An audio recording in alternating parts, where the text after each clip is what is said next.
My dad re-gifted my birthday present to my sister, still in the box with my name on the card. In front of me, Mom said, "You're 30, birthdays don't matter." I smiled, left. That night, I withdrew the Spain trip I'd booked for their 40th anniversary, $18,000. When the confirmation cancellation arrived in their email, Dad held up the box so everyone could see it. Same silver wrapping paper Mom always used, same curly ribbon, same tiny white envelope taped to the top with my name in her handwriting. "Okay, birthday boy," he said, "but I think Emma should open this one." He put the box in my younger sister's lap. I actually laughed at first. I thought it was one of those family prank things. I was turning 30, we'd just finished lasagna at my parents' house, and everyone was squeezed into the living room. Balloons, store-bought cake, a 30 candle that sagged to one side. Emma looked between us, already grinning. "Seriously? Me?" Mom waved a hand. "Go on, honey. It's from us. You'll see why." I watched Emma peel off the envelope. She didn't even read it. She just tore the flap, and my own name flashed at me for half a second. "To Alex, happy 30th. We are so proud of you." My stomach dropped. Emma ripped the paper, opened the box, and gave a scream. "Oh my God. No way. No way." She pulled out a key fob. The Toyota logo shined under the lamp. Dad did this little mock-surprised face. "Well, guess you're the one who's getting a car tonight." Everyone laughed. Everyone except me. I stared at the card, now half crumpled on the floor beside Emma's feet. My name was still written there in thick blue ink. "Wait," I said, and my voice sounded off, too flat. "I thought that was—" Mom cut in smoothly. "Alex, sweetheart, you already have a car. It runs. Emma's been taking the bus at night. You know how dangerous that is." Emma jumped up, hugging Dad. "I can't believe you got me a car. I thought this was for Alex." Dad chuckled. "It was going to be for him. But we talked and decided you needed it more right now. He understands. He's always been the responsible one." Everyone looked at me like I was supposed to nod on cue. I opened my mouth, closed it again. My cheeks burned so hot I could feel my pulse in them. Mom rolled her eyes when she saw my face. "Oh, come on. You're 30, Alex. Birthdays don't matter anymore. You know that. You don't need presents. You have a good job, your own place, your own car. This is about helping your sister get on her feet." Emma, still clutching the keys, tried a guilty smile. "Thanks, big bro. You know I love you, right?" I swallowed whatever was in my throat. "Sure. Yeah. Congrats," I said. My dad clapped me on the shoulder, hard. That's my guy? Always thinking of family. An hour later, I drove home in my 12-year-old Honda, the same one I'd bought used in college and kept alive with YouTube tutorials and junkyard parts. My hands shook on the steering wheel the whole way. When I got to my apartment, I didn't cry. I didn't rant. I didn't call anyone. I opened my laptop, logged into my email, and pulled up the confirmation from the travel agency. Spain 40th anniversary trip.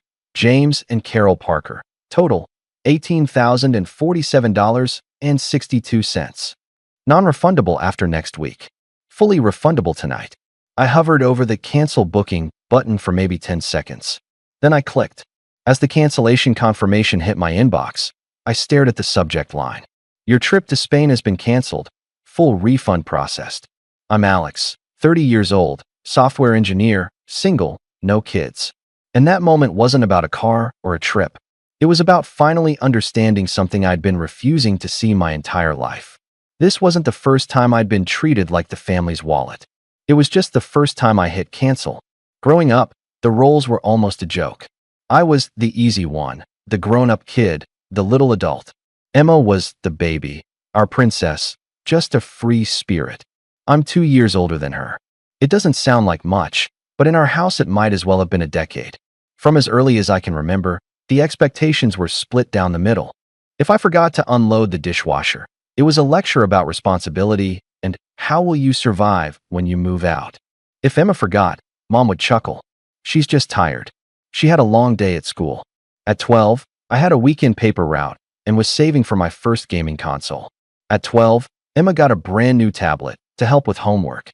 At 16, I got a handshake and the car keys to Dad's old Civic with 180,000 miles on it, plus a list of rules. I paid my own gas, my own insurance, and half the maintenance because you want independence, you pay for independence. At 16, Emma got a lightly used Corolla they financed for her, complete with a ribbon on the hood and an Instagram photo shoot in the driveway. Dad bragged to the neighbors about doing right by his girl. When college came, it got clearer. I wanted to go out of state. Money was tight, Dad said. He sat me down at the kitchen table with a printed spreadsheet. Look, son, we can afford to chip in a little, but you're smart. You can get scholarships, loans. We'll pay your phone and health insurance, but tuition's on you. We have to save for Emma too, you know.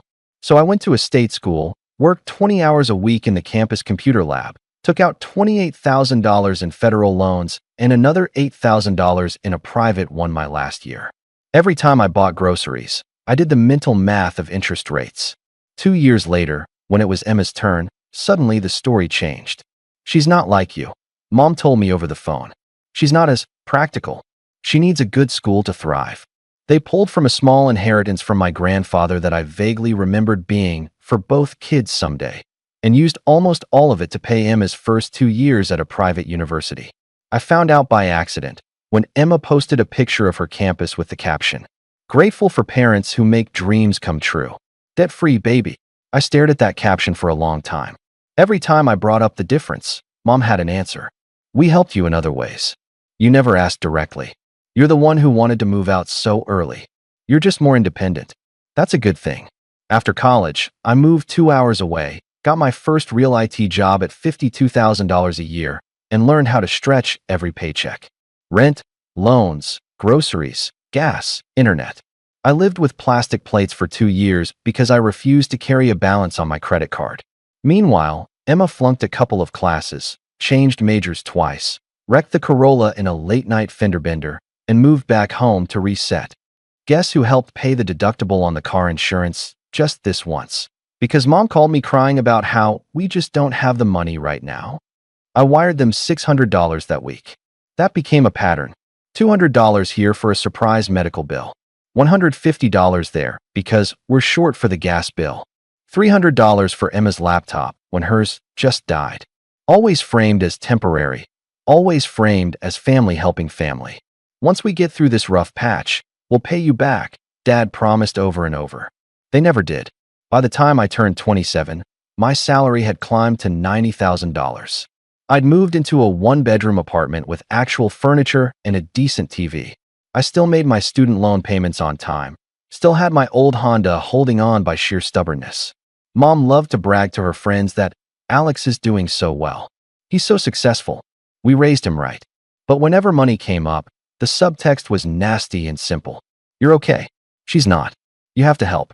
It's what good sons do. I stayed connected because they were my parents. Because cutting them off over money felt monstrous. Because, under all the guilt and unfairness, I did love them. I knew they'd worked hard, that we'd never been rich. I remember Dad coming home from the factory exhausted, Mom always hustling side gigs. It made it way too easy to justify every new little request. And because of that, by the time I hit 30, I wasn't just the responsible one. I was the fixer, the family tech support, and most importantly, the walking, talking emergency fund. Once I had a stable job, the amounts got bigger. The first big one was the roof. I was 28, sitting in my office cubicle, when Mom called me in tears. "Alex, honey, the roof is leaking. There's water in the hallway." We called a guy. He said it'll be 4, maybe 5,000. We don't have that kind of money. If we wait, it could collapse. You know how your dad's back is. We can't be dealing with that mess. Guilt punched me right in the chest. The house I'd grown up in, falling apart. I pulled up my budgeting spreadsheet and stared at the numbers. $12,000 in savings. $4,200 emergency fund. I'd been dreaming about finally upgrading my car. "How much exactly?" I asked. She sniffed. He said $4,800 total. "But we can maybe do one if we skip some bills." "I hate asking you." Dad took the phone.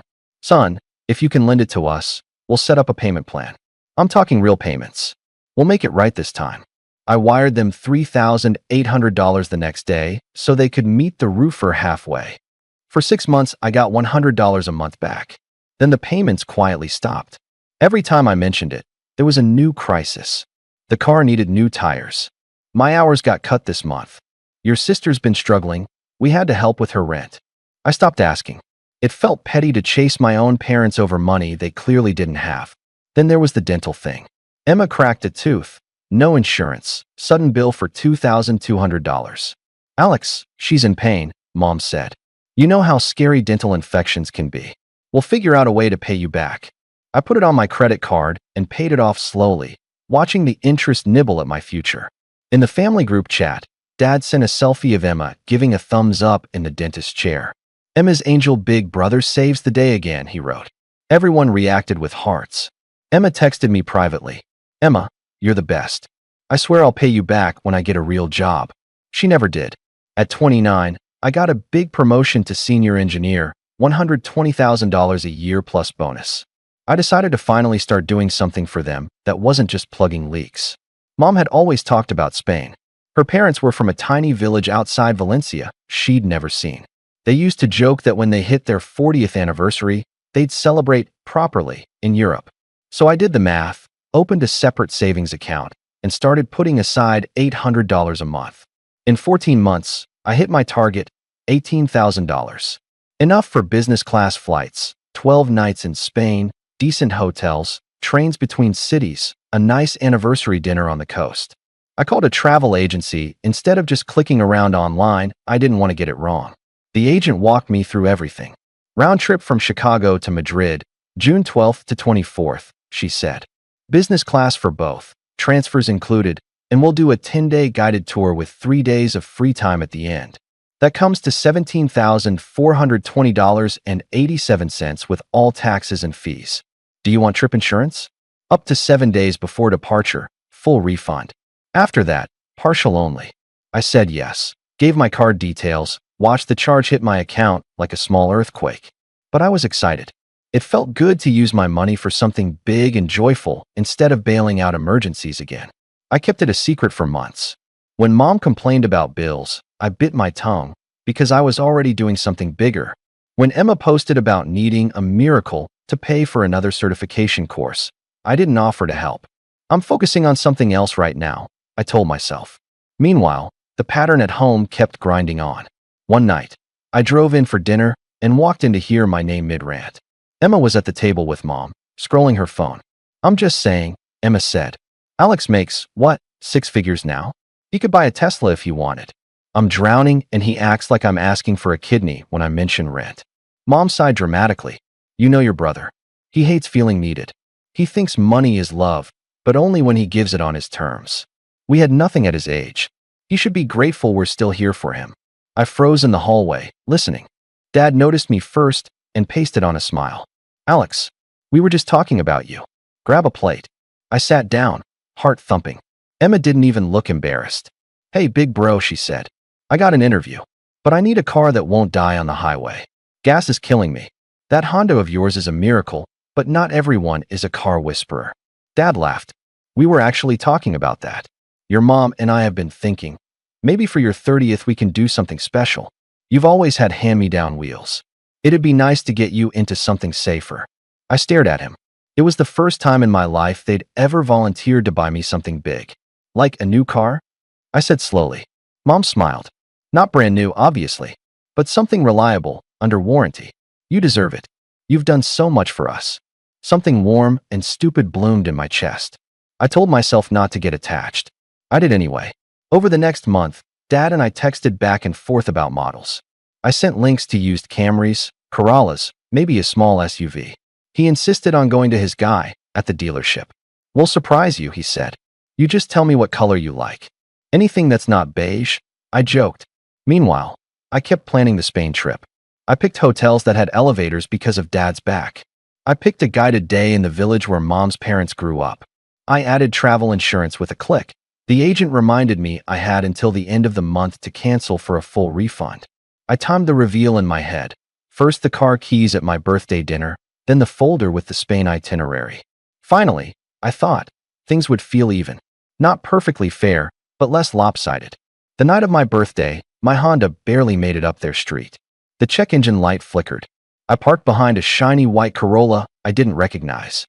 I thought. Guess one of their neighbors got an upgrade. Inside, the house smelled like garlic and cake. Balloons, banner, the whole thing. Emma bounced over to hug me. Happy old man day, she said. I kept glancing out the window, looking for some hint that the car outside was mine. I didn't see anything. Just my dad going in and out, looking mysterious. Dinner was normal. Jokes, stories, dad doing his dad toast. And then, as people shifted to the living room, he picked up that silver box from behind the couch and made a show of it. I honestly believed it was for me until he put it in Emma's hands. When she pulled out that exact same key fob we'd texted about for weeks, I felt the world tilt. Wait, I said. Is that the Corolla out front? Dad said proudly. We worked out a deal with my guy. She's got a real job now. She needs reliable wheels to get to interviews and everything. We almost made it your surprise, son, but we realized. He looked at Emma, then at me. She needs it more than you do. You're used to making do, Mom added. And honestly, you're 30. Birthdays don't matter anymore. You know that. Presents are for kids. Your family, not a guest. But the card says, I started.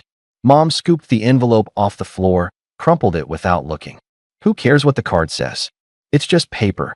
Emma hugged me, the key fob digging into my shoulder.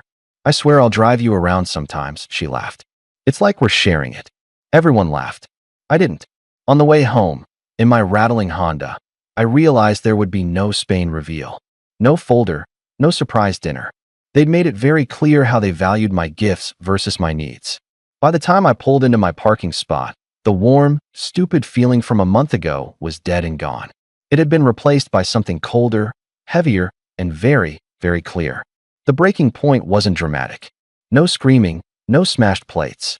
Just me, sitting at my small kitchen table with my laptop open and my cat sniffing at the corner of the Spain itinerary. I read through it again slowly. Day 1 to 3, Madrid. Day trip to Toledo. Day 4 to 6, Valencia region, village visit. Day 7 to 10, Barcelona. Day 11 to 12, free time in Madrid. Total, $18,047.62. I clicked the Manage Booking link and logged into the agency portal. A yellow banner at the top flashed. You are still within the full cancellation window, 7 days before departure. My cursor hovered over cancel trip. I thought about the last 10 years, the roof money, the dental bill, the car deductible, the late-night emergency transfers. Every, you're so generous. Every, will pay you back, that never happened. I thought about the car conversation, about Dad telling me I deserved something, about Mom saying gifts were for kids. I thought about the fact that the Spain trip would mean using my vacation days to feed a dynamic where I watched my parents gush gratitude while still treating me like a utility. If I let this go ahead, I'd be paying $18,000 for a celebration where I was going to sit in the corner and watch them toast each other for being such good parents. My fingers finally moved. Click. Cancel trip. The site asked for a reason. From a drop-down, I picked Change of Circumstances. A pop-up appeared. Are you sure? This action will cancel all flights, hotels, and tours. A full refund will be processed to the original payment method. Yes, I was sure. I clicked again. A progress wheel spun. My heart thudded in my ears. Then, your booking has been canceled. Refund, $18,047.62. Expected within 5 to 7 business days. A confirmation email has been sent. My phone buzzed. The email notification came in immediately. I opened it, double-checked that the refund was coming to my card, not theirs. I'd put everything in my name. I'd been careful about that, at least. Then I did something I'd never done before. I opened my banking app and removed my parents' name from the frequent transfer list. The $400 automatic monthly transfer I'd set up when Dad's hours had been cut, I canceled that too. One by one, I closed the little windows where my money leaked out. No more emergency auto payments. No more family Netflix paid off my card. No more shared phone plan. Next billing cycle, I would port my number to my own account. It took maybe 20 minutes to untangle 3 years of quiet financial dependence. Each click felt like setting down a heavy box I'd been carrying for so long I'd forgotten my back hurt. Finally, I opened a blank email. Subject, about the Spain trip. I kept the body short. Hey Mom and Dad, I wanted to let you know I've canceled the Spain trip I'd booked for your 40th. The full refund is coming back to me. After tonight, it's clear to me that we see gifts and support very differently. I'm not comfortable continuing to make large financial gestures while my own needs and boundaries are treated as less important than everyone else's. This isn't punishment. I'm not asking for anything back. I'm just done putting myself in the position of being the default provider. Going forward, I won't be able to help with bills, emergencies, or big purchases. I trust that you and Emma can figure things out together, the same way I've been expected to. I love you, but I need some space. Alex. I read it 3 times to make sure there was no cheap shot, no gotcha line. Just facts. Then I hit send. I closed the laptop, turned off my phone, and went to bed. I slept like I hadn't slept in years. I turned my phone back on around noon the next day. It nearly exploded. 12 missed calls from Mom.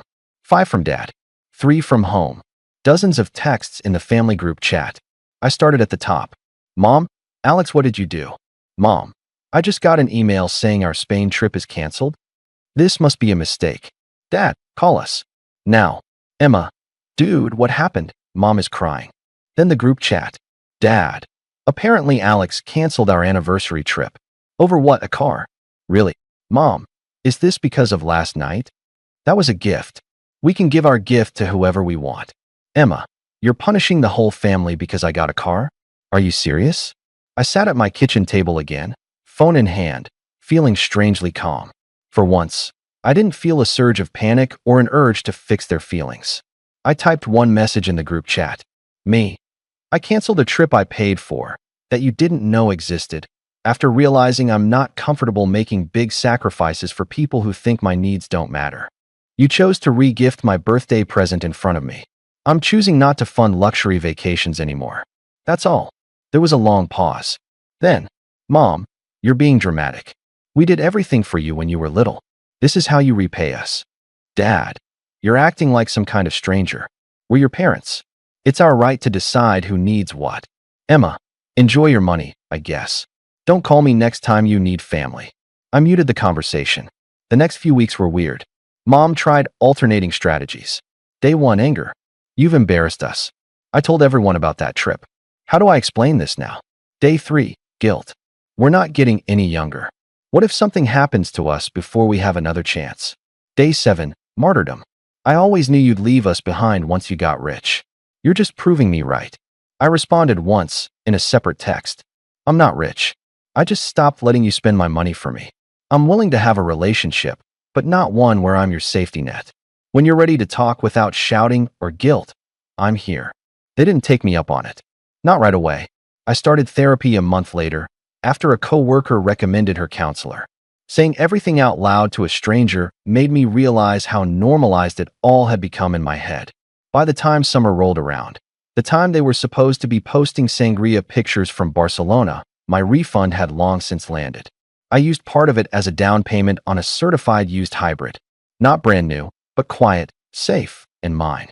I signed the papers alone, no parents, no speeches. Driving home in that car felt different. Not like winning. More like finally sitting in a seat that fit me. 6 months after the cancellation, Mom called. Her voice was smaller than I remembered. We went to Branson instead, she said. Your father found a bus tour deal. It wasn't Spain. I hope you had a good time, I said, and meant it. She hesitated. Things have been tight. Your father's overtime stopped. Emma moved out with some friends. She's paying her own rent now. It's been an adjustment. I'm sure it has, I said. I've been adjusting too. There was a long silence. Then, quietly, I didn't realize how much we leaned on you until you stopped letting us. I don't like how you did it, but I get why. I think. I'm glad you're thinking about it, I said. My door is open. My wallet isn't. That's not going to change. She gave a half laugh, half sob. You always were stubborn. Or consistent, I said. A year later, my life is smaller in some ways, but it fits better. I still see my parents a few times a year. We meet at restaurants. I pay for my meal, they pay for theirs. Sometimes we split dessert. If they start drifting into you could help with, I shut it down gently. Mom, Dad, I'm not available for money talks, I say. If you want to see me, let's keep it to that. Emma and I text occasionally. She sends pictures of her beat-up little hatchback and complains about repairs. Once, she joked, now I know what it's like to be you for a change.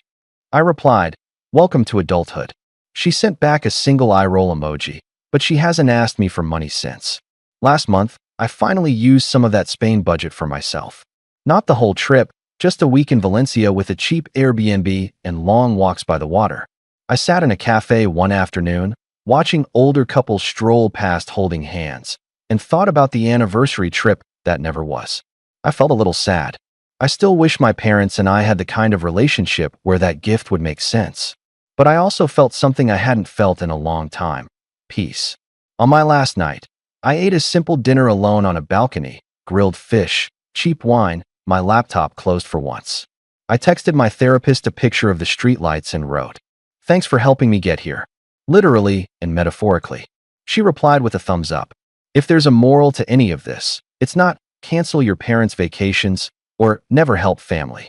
It's this: if you let people treat you like an endless resource, they will. Not because they're evil, but because it's easy. And sometimes the most loving thing you can do, for them and for yourself, is to stop funding a system that runs on your silence. Birthdays might not matter to my parents anymore, but my boundaries do. And I'm finally acting like that's true.